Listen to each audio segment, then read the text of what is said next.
Welcome to Advanced Practice, the podcast that brews together the latest thinking in mental health practice. Today, we are covering anticholinergics, why we still use them, when they actually help, and when they quietly sabotage cognition, function, and long-term outcomes. This is not an anti-anticholinergic rant. It's a risk-benefit reality check. Anticholinergics are one of those medication classes that never really left psychiatry. They have been around forever. They still show up in charts every day, and somehow they often get treated like harmless support meds.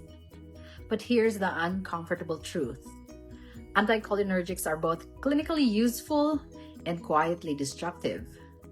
They can rescue a patient from distressing extrapyramidal symptoms in a matter of hours, and they can also degrade cognition, increase delirium risk, worsen constipation to dangerous levels, and raise the overall risk profile in older adults.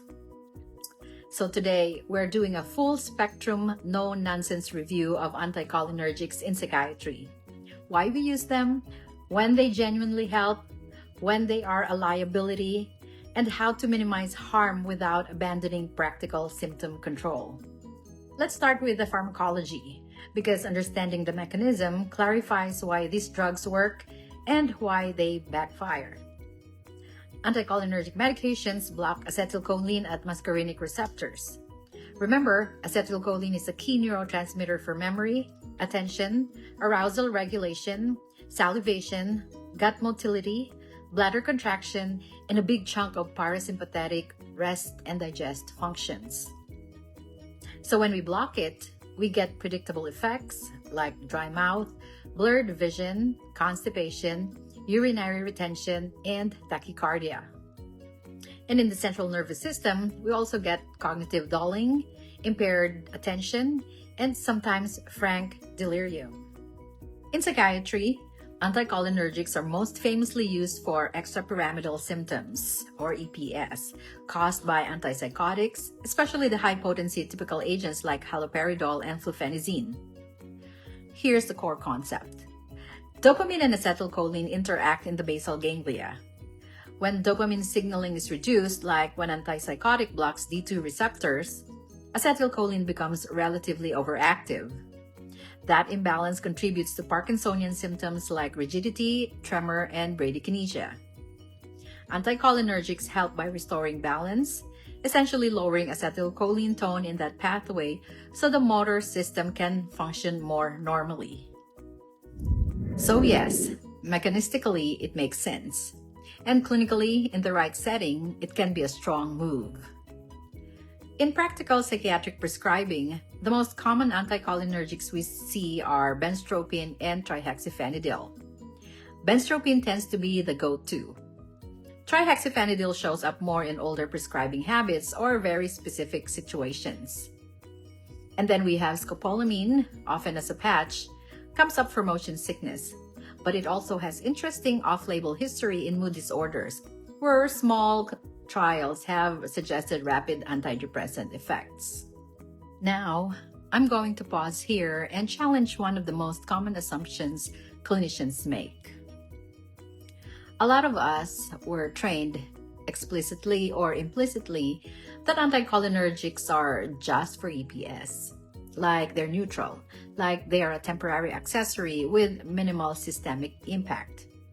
That assumption is not reliable. The real problem is not just the prescribed anticholinergic. The real problem is total anticholinergic burden, the cumulative load of all medications with anticholinergic properties, because many psychiatric medications have anticholinergic activity even if we don't label them that way, like tricyclic antidepressants, some SSRIs, low-potency antipsychotics, some atypicals, many antihistamines like diphenhydramine or hydroxyzine, and even a bunch of non-psych meds used for bladder symptoms, nausea, or sleep. So a patient can rack up a high anticholinergic burden without anyone ever intentionally prescribing an anticholinergic. That's how we get prescribing cascades. Someone gets an antipsychotic. They develop EPS, someone adds benztropine, Then they get dry mouth and constipation. Someone adds something for constipation. Their sleep gets disrupted. Someone adds diphenhydramine or hydroxyzine. Now cognition slips. Someone says, maybe depression, or maybe dementia, or maybe negative symptoms. And suddenly you have a patient who looks clinically worse, not because the psychiatric illness progressed, but because the medication burden is shaping the phenotype. This is why anticholinergic stewardship matters. Now let's talk about when anticholinergics actually shine, because they do have a real place. The strongest, cleanest indication is acute distressing EPS, especially Parkinsonism and acute dystonia associated with antipsychotics. If someone is rigid, bradykinetic, tremulous, or functionally impaired by EPS, short-term anticholinergic use can restore movement and reduce suffering quickly. Acute dystonia is a big one. When a patient has painful muscle contractions, jaw clenching, neck twisting, oculogyric crisis, this can be terrifying and sometimes medically dangerous. In that moment, anticholinergic treatment can be a major relief. There's also akathisia, although this is where we need to be honest. Anticholinergics are not the best first line for akathisia. Propranolol generally has stronger evidence and better outcomes. But anticholinergics sometimes help, especially when the picture includes Parkinsonism plus subjective restlessness or when other agents are not tolerated. Another scenario that comes up is clozapine-induced hypersalivation. This one is tricky because clozapine is pharmacologically messy. Drooling is common and socially disabling, and it can increase aspiration risk in some patients. Some clinicians try low-dose anticholinergics to reduce salivation. That can work. But the trade-off is cognitive burden, constipation worsening, and urinary retention risk, especially in older adults. So it should never be a casual add-on. It is a decision that requires a plan and monitoring. Then there's the off-label scopolamine story in depression. Small studies have shown rapid antidepressant effects, possibly via muscarinic antagonism, affecting glutamatergic modulation and downstream signaling. It is not mainstream practice, not a first-line intervention, and not something to use casually. But it is an important reminder that acetylcholine pathways intersect with mood regulation, and anticholinergics are not only about movement. So yes, there are real benefits. But now we need to talk about the dark side, because this is where psychiatry is slowly, finally catching up to the magnitude of risk. The most important adverse effect category is cognitive harm. Anticholinergic agents can cause acute confusion and delirium, especially in older adults. One reason is that acetylcholine is crucial for attention and memory encoding, and older brains often have less reserve. Blood-brain barrier permeability changes with age, and polypharmacy amplifies risk. So what a 25-year-old tolerates as a little dry mouth can become a 75-year-old's delirium trigger. And beyond acute delirium, there is growing evidence linking cumulative anticholinergic exposure to increased risk of cognitive decline and dementia. Now, to be rigorous here, association is not the same as causation. A skeptic could argue that higher anticholinergic exposure might reflect people who are already sicker, more medically complex, or more likely to develop dementia anyway. That's a fair counterpoint. But even after adjusting for confounders in large cohort studies, the association remains clinically concerning. And if we don't fully buy a causation narrative, we still have a huge practical issue. Anticholinergics acutely impair memory and executive function in many patients. That's not theoretical. That's day-to-day functioning. In schizophrenia in particular, This matters a lot. Cognitive symptoms are already a major driver of functional disability. If we add medications that worsen attention, speed of processing, and memory, we may be unintentionally kneecapping rehabilitation, work readiness, and psychosocial recovery. So if someone has schizophrenia and we are trying to improve functional outcomes, chronic anticholinergic exposure is often strategically misaligned with the goal. Next category, physical complications. Dry mouth is not just annoying. It contributes to dental caries, gum disease, oral infections, and in some cases, poor nutrition. It also increases thirst and can lead to problematic fluid choices like sugary drinks. Again, a second-order effect that becomes clinically meaningful over time. Constipation is a serious one. Anticholinergics reduce gut motility. Many psychiatric patients already have constipation risk due to sedentary lifestyle, low fiber intake, dehydration, and other medications, especially antipsychotics and especially clozapine. Add anticholinergics and constipation can become severe, leading to fecal impaction, ileus, and in extreme cases, bowel perforation. This is not rare enough to ignore. Urinary retention is another major problem, particularly in men with benign prostatic hyperplasia and in older adults. It can cause pain, urinary tract infections, and acute kidney issues if severe. Cardiovascular effects include tachycardia, and while QT prolongation is not classically the signature risk of anticholinergics compared with other antipsych meds, the overall autonomic disruption still matters in medically complex patients. Another risk category, misuse and abuse. Certain anticholinergics, especially trihexyphenidyl and piperidine, have documented misuse patterns. Some individuals use them for euphoria, mood effects, or to modify the subjective experience of other substances. Abrupt discontinuation can lead to rebound symptoms and discomfort. This risk is not universal, but it's real enough that clinicians should keep it in mind, particularly in populations at risk for substance misuse. Now let's talk about the biggest operational pitfall: chronic maintenance prescribing without ongoing indication. This is where anticholinergics become set it and forget it medication. Someone develops EPS in an acute phase. Benztropine gets started. Months or years later, the patient is still taking it, even if the antipsychotic regimen has changed, or the dose is lower, or EPS has resolved. That is not a harmless oversight. So what do we do instead?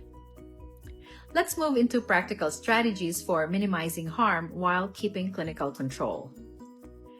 First, we have to measure what we are managing. Assess anticholinergic burden. Many clinicians don't do this because it feels like extra work. But the reality is that without measuring burden, we are just guessing. And guessing is how patients quietly accumulate cognitive toxins over time. Second, do medication reconciliation like we mean it.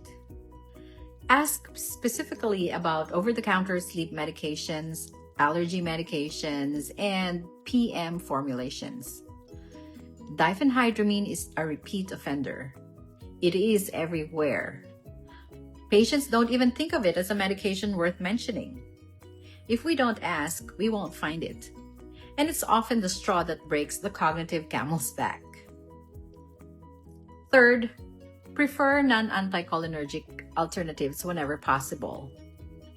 For EPS, our first strategic move should often be reconsidering the antipsychotic choice, the dose, and the overall regimen. If the patient is on a high-potency typical and developing significant Parkinsonism, consider dose reduction or switching to an agent with lower EPS risk if clinically feasible.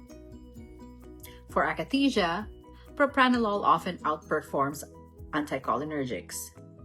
Sometimes benzodiazepines are used, but that introduces its own risk portfolio. The point is, don't default to benztropine for akathisia unless we have actually thought through the alternatives. For insomnia, avoid stacking anticholinergic sedatives. Diphenhydramine and many antihistamines are a high-cost solution with low sustainability, especially in older adults. Melatonin, behavioral strategies, or non-anticholinergic sleep approaches may reduce risk. For clozapine hypersalivation, consider dose timing adjustments, dose reduction when clinically safe, or other pharmacologic options that don't massively raise anticholinergic burden. Every add-on should be justified against constipation and cognition risk. Fourth, if we prescribe an anticholinergic, keep it lean. Use the lowest effective dose. Keep the duration short. And document stop plan. Say, benztropine 0.5 milligrams twice daily for 5 to 7 days. Reassess EPS, taper off if improved. That kind of clarity prevents long-term drift. Fifth, monitor the outcomes that matter. If we start an anticholinergic, do not only monitor EPS relief. Monitor cognition, bowel function, urinary symptoms, and dry mouth. We are not just treating EPS. We are managing the downstream risk of the antidote. Now let's walk through a quick case to make this real. A 68-year-old woman with schizophrenia is stable on haloperidol 10 milligrams daily. She presents with rigidity and bradykinesia, clear Parkinsonism, and she complains of dry mouth. Her first medication list includes diphenhydramine as needed for sleep and ranitidine. Here's the wrong move. Add benztropine and move on. Here's the better move. Step back and ask what's driving the anticholinergic load and what is modifiable. First, discontinue diphenhydramine. That's often a major contributor and it is not essential. Replace it with a safer sleep strategy like melatonin if needed, plus behavioral sleep supports. Second, if symptoms are impairing, consider a short low-dose benztropine trial, something like 0.5 milligrams twice a day for a limited period, while monitoring cognition and constipation. Third, reassess the primary driver. Haloperidol at 10 milligrams daily in a 68-year-old. Could the dose be reduced? Could the regimen be shifted to an atypical antipsychotic with lower EPS risk? If we can reduce the need for benztropine by improving the antipsychotic strategy, that's a long-term win. And then follow up. Not in 3 months, in a couple of weeks. Check movement symptoms, cognition, bowel patterns, and overall functioning. If EPS improved, taper the anticholinergic and get it off the med list. Let's not make it become a forever drug. Now let's land this with key takeaways. Anticholinergics remain valuable tools in psychiatry, especially for acute EPS and dystonia. They can be appropriate, effective, and humane, but they are not neutral. They carry real cognitive toxicity, especially in older adults and in patients with baseline cognitive vulnerability. They increase constipation and urinary retention risk, can worsen functional outcomes, and contribute to long-term harm when used chronically without reassessment. The concept that should guide practice is not, do I need benztropine? But, what is the total anticholinergic burden and what is the minimum burden required to accomplish the clinical goal? And if you want a single rule that prevents a lot of harm, it is this. Every time we prescribe an anticholinergic, we should also write the discontinuation plan. That is how we keep a short-term rescue from becoming a long-term liability. Okay, that's a wrap for today. If you found this episode useful, share it with colleagues across disciplines. Until next time.